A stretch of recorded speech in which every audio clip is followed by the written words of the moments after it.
Greetings to all C3RF members and friends across the country and indeed around the world, and a special welcome to the folks at Veterans for Freedom as they do this In Hot session on their dedicated streaming channels. Today's In Hot rolls in on the state of free speech in Canada, and it does so by analyzing the running battle that has been ongoing between the Christian Heritage Party and the City of Hamiliton for the past 8 years. We are in good company to do so today, as our wingman on this mission is none other than James Enos. James is a major player in this David versus Goliath battle with his efforts to shepherd not one, but two legal suits against the city on behalf of the Christian Heritage Party. Jim is the Ontario Council president for the Christian Heritage Party and CEO of the party's Hamilton Mountain EDA. He is also the president of Hamilton Wentworth Family Action Council. Jim's consistent message over his 30 years of involvement of engaging public policy in the public square has been for Christians to participate in public policy formation by sitting at the public table while policy is being made, rather than protesting after policy is passed. Jim is a proponent for free speech, as we'll see, and through his involvement with the Christian Heritage Party Canada has successfully established this charter right in 2018. He is now on course to do it again, this time over the right to speak publicly about the definition of the term woman. Well, thanks very much for joining us on In Hot today, Jim. It's a real pleasure to have you with us here. And as I mentioned, we're looking at a long-running battle here of some 8 years, and this whole thing kicked off in 2016 with a poster that the Christian Heritage Party put up in some bus shelters in Hamilton way back in 2016. And if I can, I want to share a screen here and show the folks just what that poster was all about. And there we have the poster, and you can see it simply says competing human rights. Where is the justice? Bringing respect for life and justice to Canadian politics, CHP Canada. But as you can see, it looks like there's a gentleman about to enter the ladies' shower room, and this got the attention of the City of Hamilton. And I'll just stop sharing there. And they wasted no time in basically removing those posters from those bus shelters, lickety split. Could you describe to us what their reasoning was? Why did they feel they had to take that poster down? Well, I can tell you one thing it wasn't. They had no public complaints at all. So Okay. we found out through cross-examination that they had 0 complaints. Their decision was made in an afternoon, less than 2 hours. They balanced all our charter rights and the whole. They actually didn't. They didn't even consider our charter rights. They'd entered into a contract with it. Was up. It was up about a week of the 30 days, and they didn't realize it was up because they don't do the contracts. Outfront Media does the contract. They're an agent of the city. Outfront Media had no trouble with the ad at all. Yes. But somewhere along the road, CBC saw the ad and called the city for comment. And that's what tipped the whole thing off. When they realized the ads were up, they had them down within about a day or so of CBC informing them of the ads. I understand that you say it didn't take them too much. They didn't consider your rights, your charter rights at all for very long. As a matter of fact, from my reading on it, it looks like it was just a single individual, that bureaucrat at the City of Hamilton, that decided to, this will not do. We have to take it down. What does that say about our charter rights if one bureaucrat sitting behind a desk at City Hall can make the decision on what gets aired publicly and what doesn't get aired? Well, if that kind of behavior can stand, then the charter rights our charter means nothing. There is no such thing as a charter. Absolutely nothing.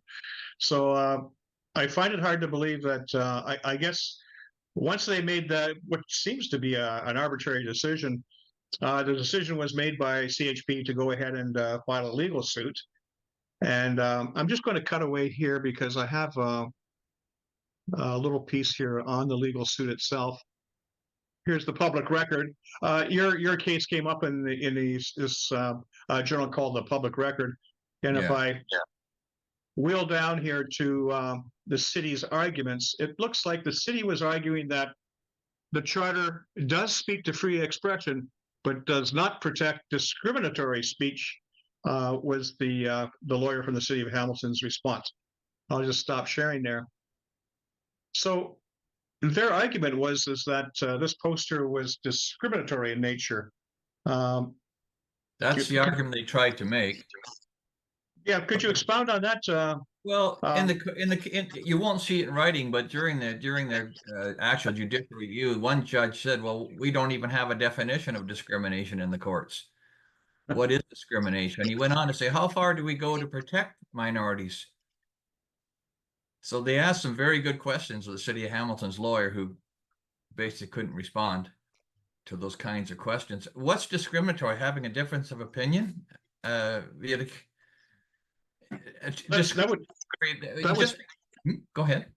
That would seem to be the case because if they're bouncing your advertisement on the basis of discrimination, it would seem that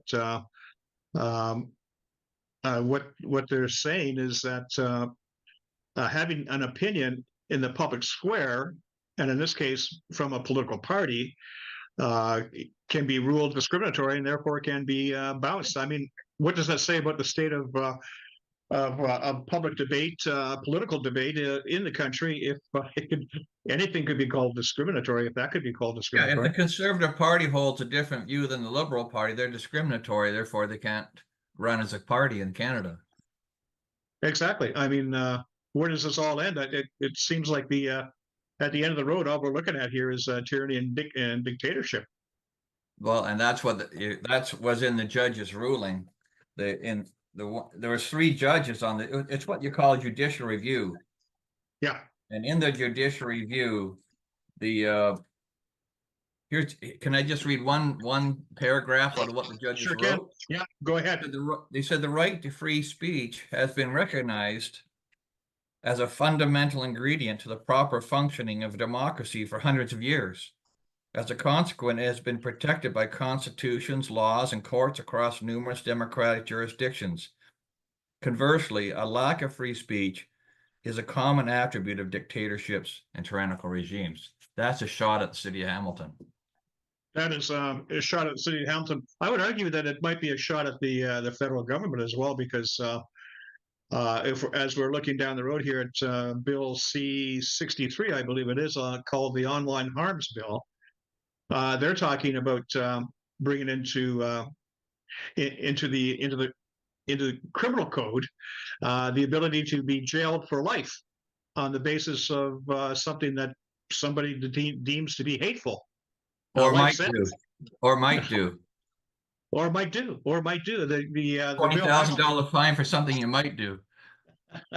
The bill actually says that if you think about saying something that might disturb someone's sensibilities, then you might have to be put under house arrest and given a $40,000 fine. And Right.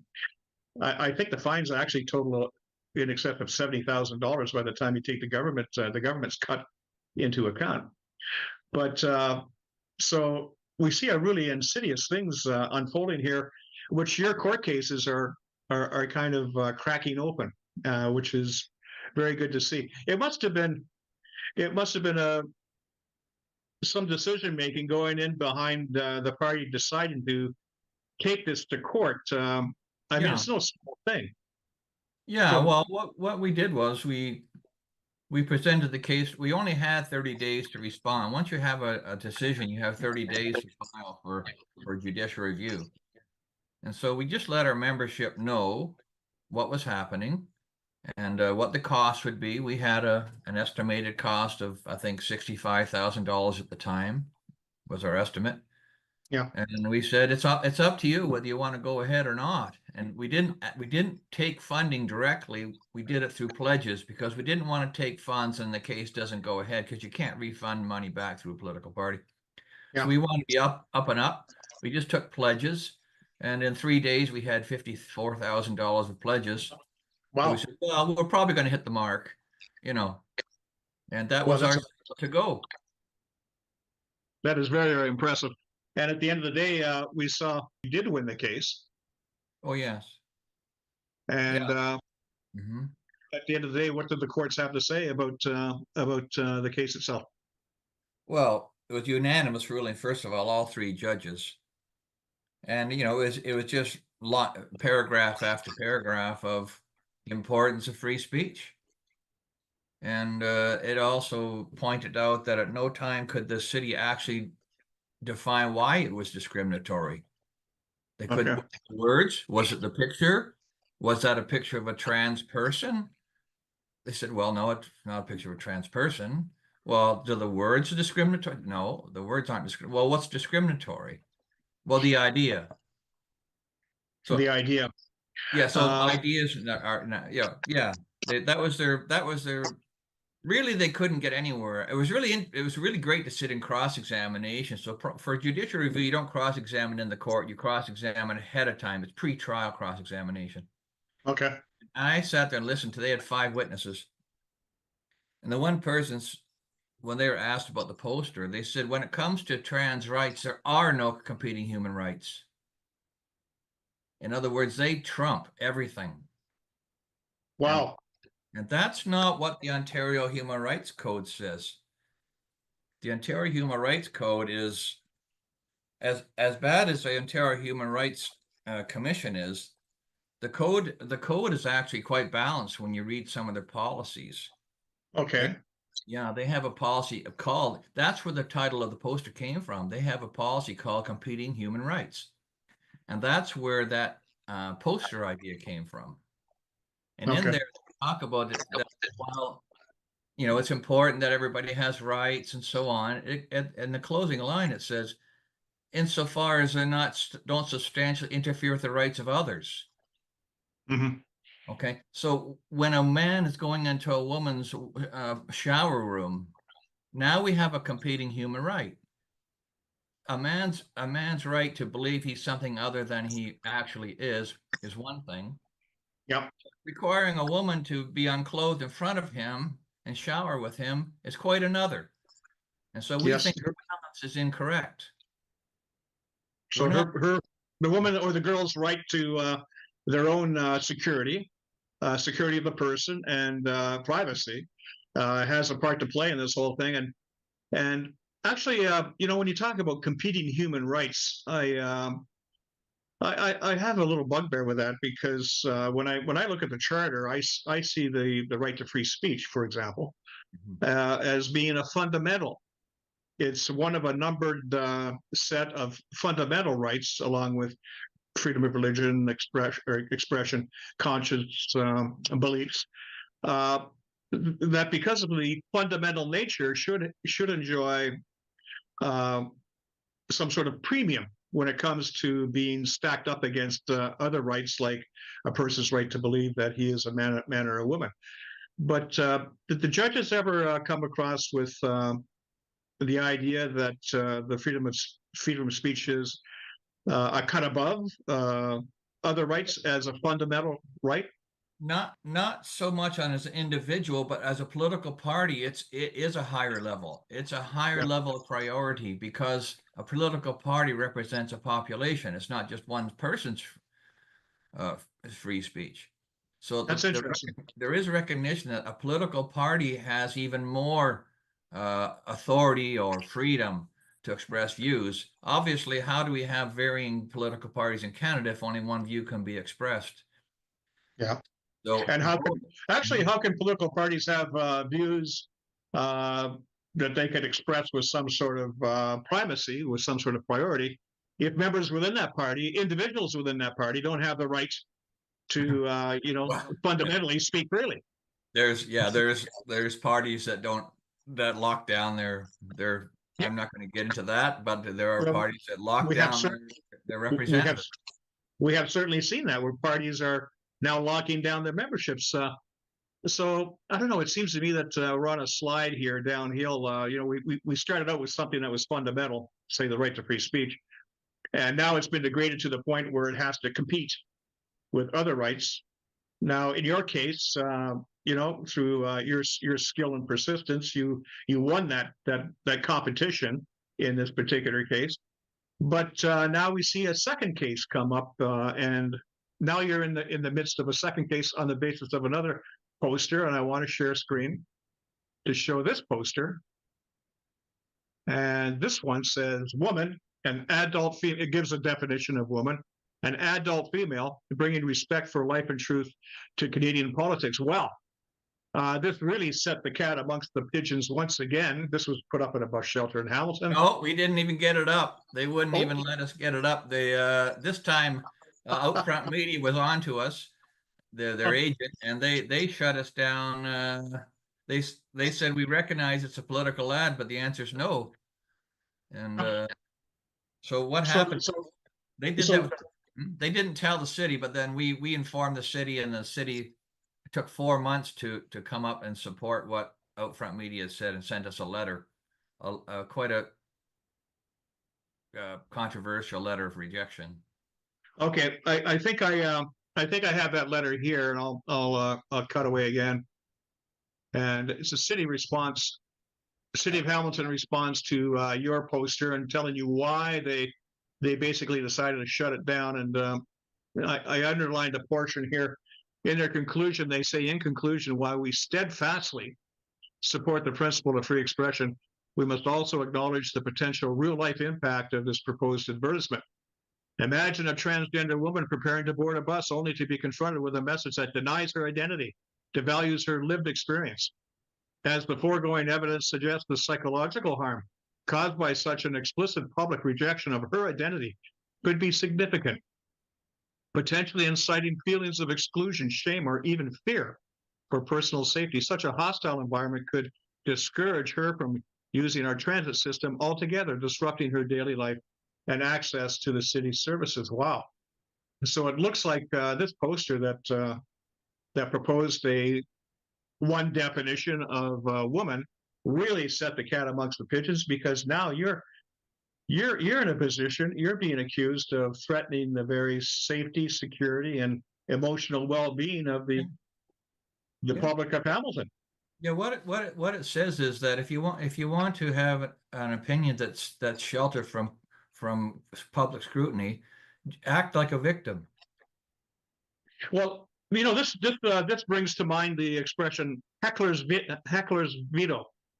So if you're up and you're speaking before a crowd, and there's a heckler in the crowd, well, then you have to stop and let the heckler have his way, even though it's not his event, it's not his time to speak.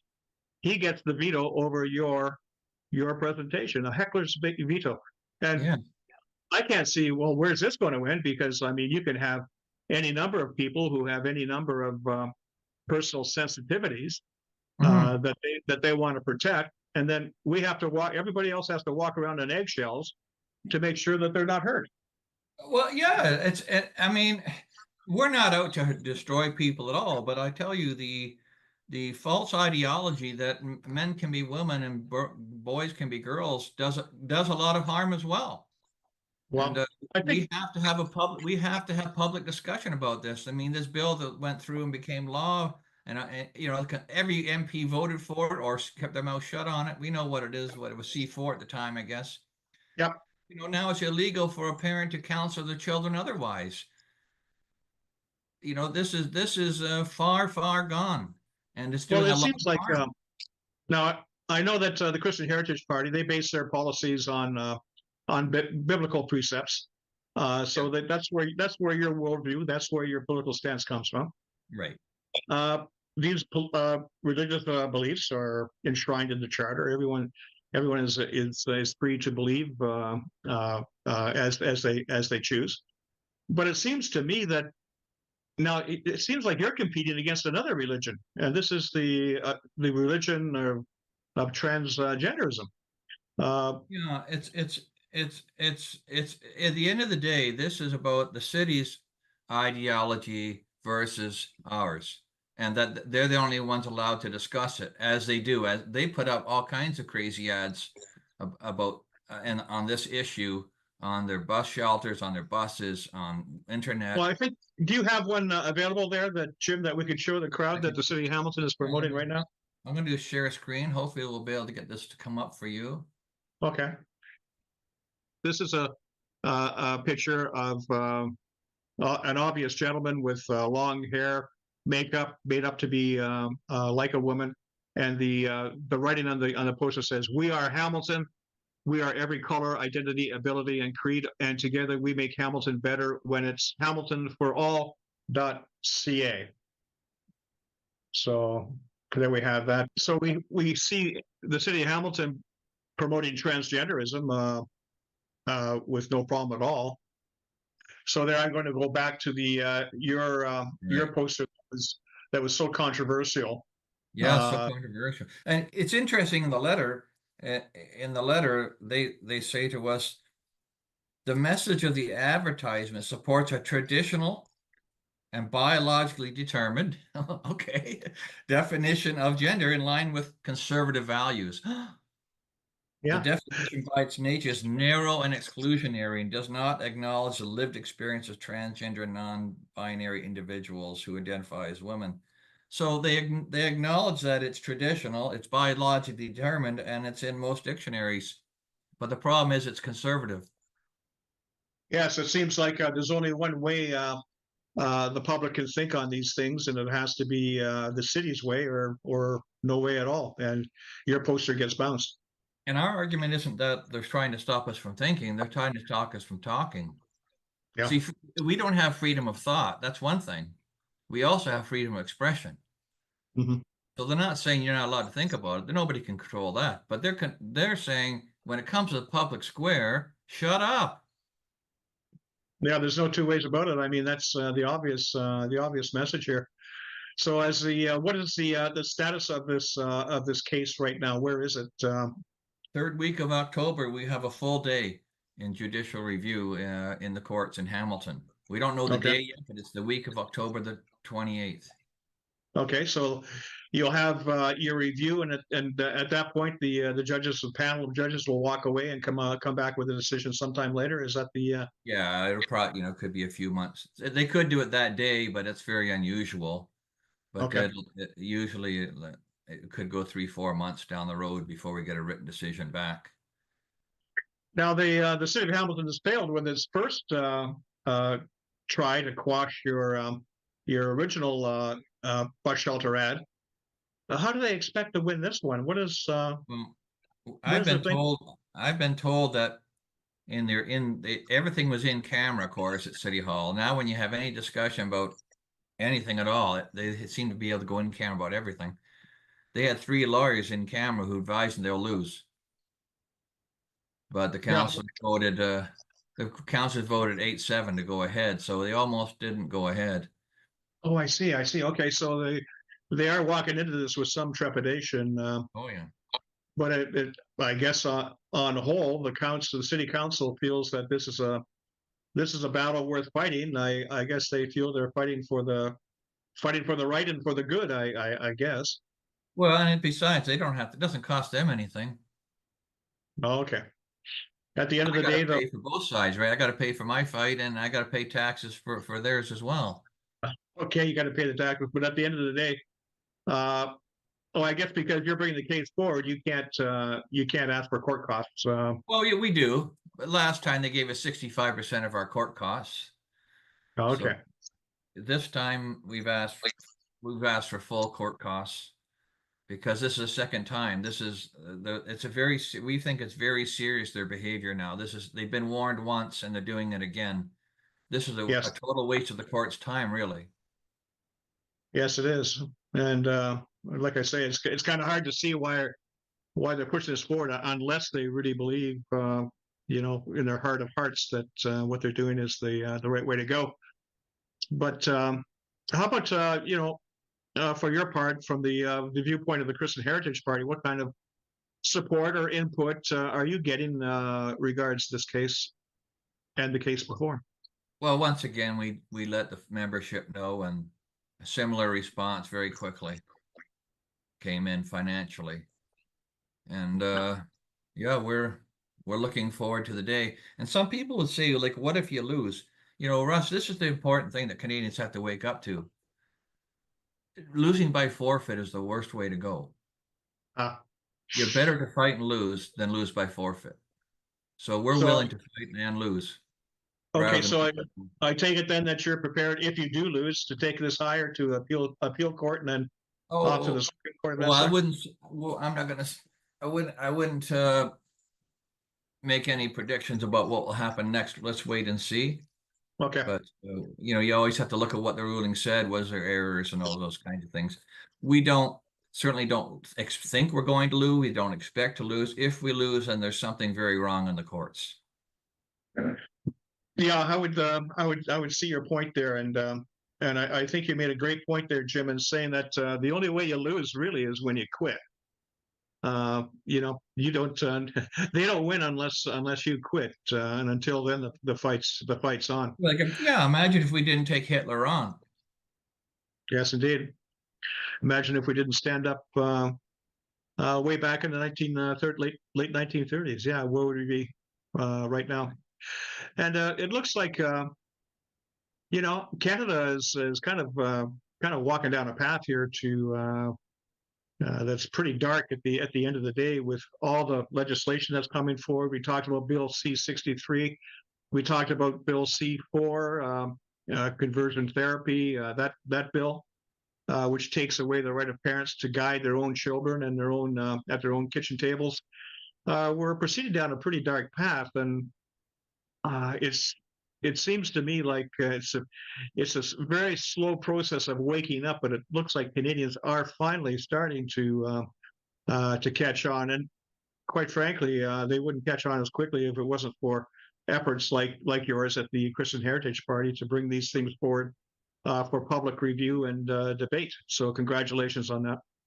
Well, and the work you do as well, Russ. I mean, that's your forte is free speech, you know, and That's it. we're all working together.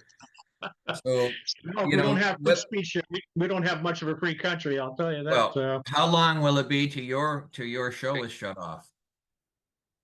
I don't know. I've been thinking about that, and I do get some inklings here and there that maybe it's not too far. Maybe it's not too far off.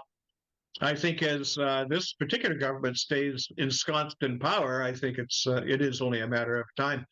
Because we talk about Bill C-63 and the ability to shut down people, put them under house arrest for thinking that the wrong thing.